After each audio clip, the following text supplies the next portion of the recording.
And how many of us can honestly say at least once a day, not even 3 times a day, we take a little space, even in the bathroom to ourselves or something, to acknowledge and appreciate the God who gave us life? We're so busy in our lives right now, and that we prioritize God backward. It's not giving reverence to him for giving us life and breath every day first. It's fitting him in. And him being less in priority with all the other things we must do to survive. But folks, I'm going to tell you, all civilization soon will halt. All of these Babylonian cities and all that are on grids, folks. And it was meant one day. It was meant one day, folks, for all the power plants we see in the earth to stop. It was meant. It was set up that way. And if y'all don't believe me, folks, I need all of you to look up. A matter of fact, I'll do it right here for you. I'll do it right here for you. This is from the Library of Congress, so that brothers and sisters can't think that this is some conspiracy, okay? Why power companies build nuclear reactors on fault lines. The case of Japan. The case of Japan. How many U.S. nuclear plants are located near earthquakes? Frontier. Located near earthquake faults. How many? There's many. When you read the story, look at this.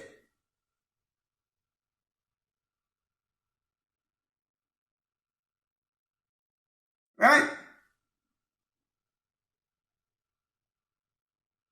Just look it up yourself, folks. Look it up yourselves.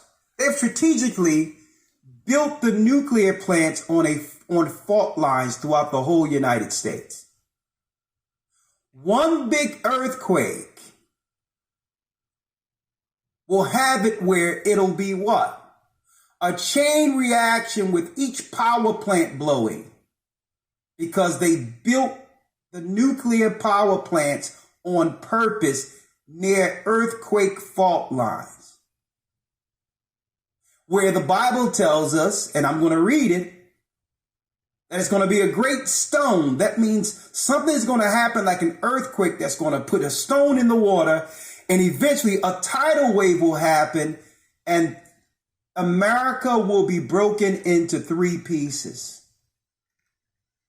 3 separate parts. All the dams will break, all the levees will break, and there will be 3 separate pieces of America. We'll still be living in it. But the Bible said it would happen.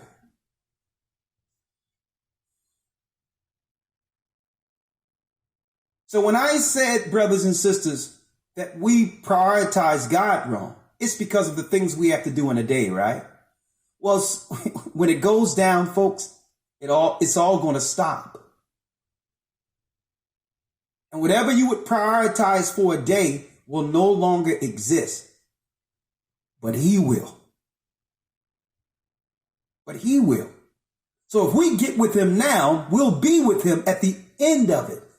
The same way when people had to stay in their houses, didn't have jobs during this old COVID thing or whatever the case is, and didn't know what to do with their lives because what they would normally plan no longer exists. Brothers and sisters, that was a test. People were miserable because the life they thought they had was taken away from them. So what am I to do with my life? You know why you're thinking that way? Because that God you should have prioritized wasn't first. And and the majority of people just keep themselves busy to distract them from that void in their life, which is God, who should be prioritized. But when this happened, folks, there's no going back to work. There's no going back. No, it's a whole nother phase. And this is why I titled this, "Why is God allowing this to happen?"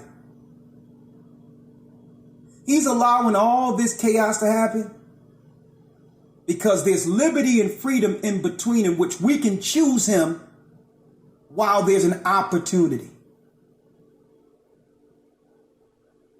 He's letting it happen and seeing how the people are reacting who claim they love him, who claim they believe in Jesus, they believe in Christ.